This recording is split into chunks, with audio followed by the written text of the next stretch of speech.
Hello guys.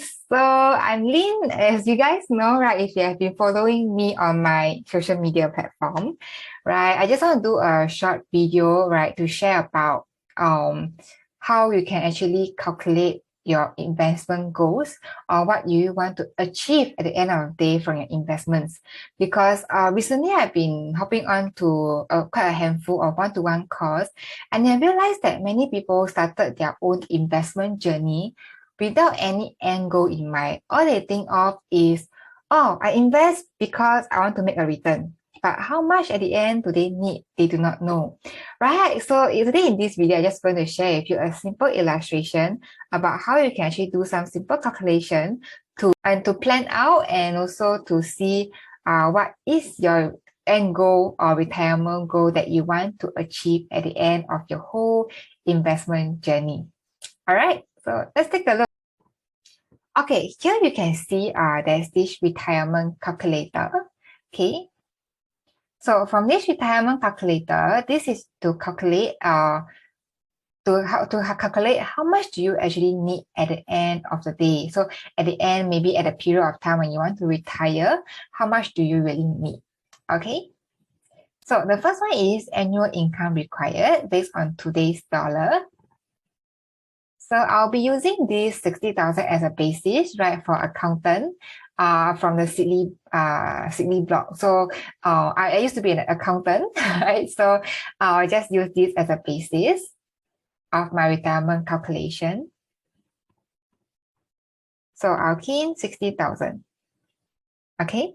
So the numbers of years until retirement. So assuming that I'm 30 years old, and basing on this MOM guideline, right, there's an increase in retirement age to 65 years old by 2030.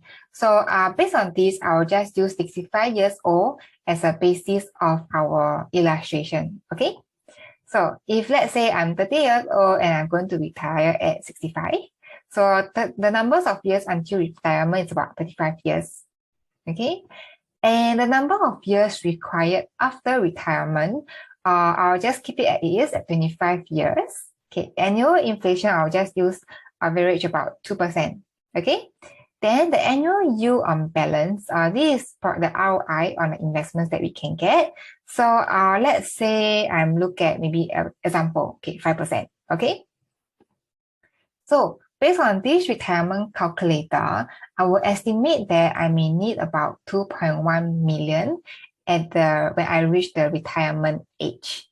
Okay, so next, right, now I have to calculate on how much do I really need to set aside on a monthly basis in order to achieve my end goal, which is my retirement. Okay, so let's say I don't have any initial investments, right? And every single month I will contribute about $500. Okay, and since I intend to retire in the next 35 years, so I will just length of time in years, I'll put 35. Okay, estimated interest rate or as an illustration, right? I'll just use the 8 to 10%. Okay, then I'll calculate based on compound annually. Okay, so the results are here. In 35 years, I will have accumulated about 1 million on my investments. So let's take a look at our retirement calculator. Based on 500 contribution every month at an ROI of 8 to 10%, right, I still have a 1 million shortfall towards my retirement goals. Okay, so let's try, right? If let's say I were to increase my 500 to about 700 per month, right, assuming all else are the same, and we calculate. So the results are here, right? If we were to invest on a monthly basis of $700, right, at the end of the day, we will get 1.4 mil. So from our retirement calculator, right, we actually still have a shortfall, okay?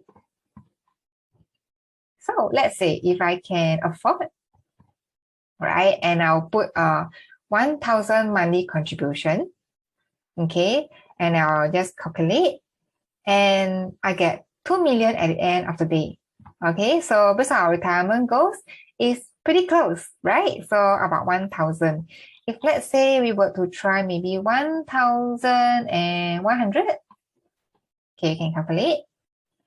And and you see 2.2 million is about, 2.1 million.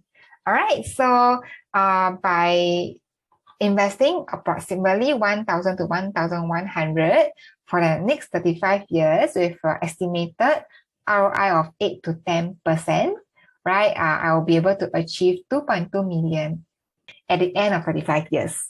All right.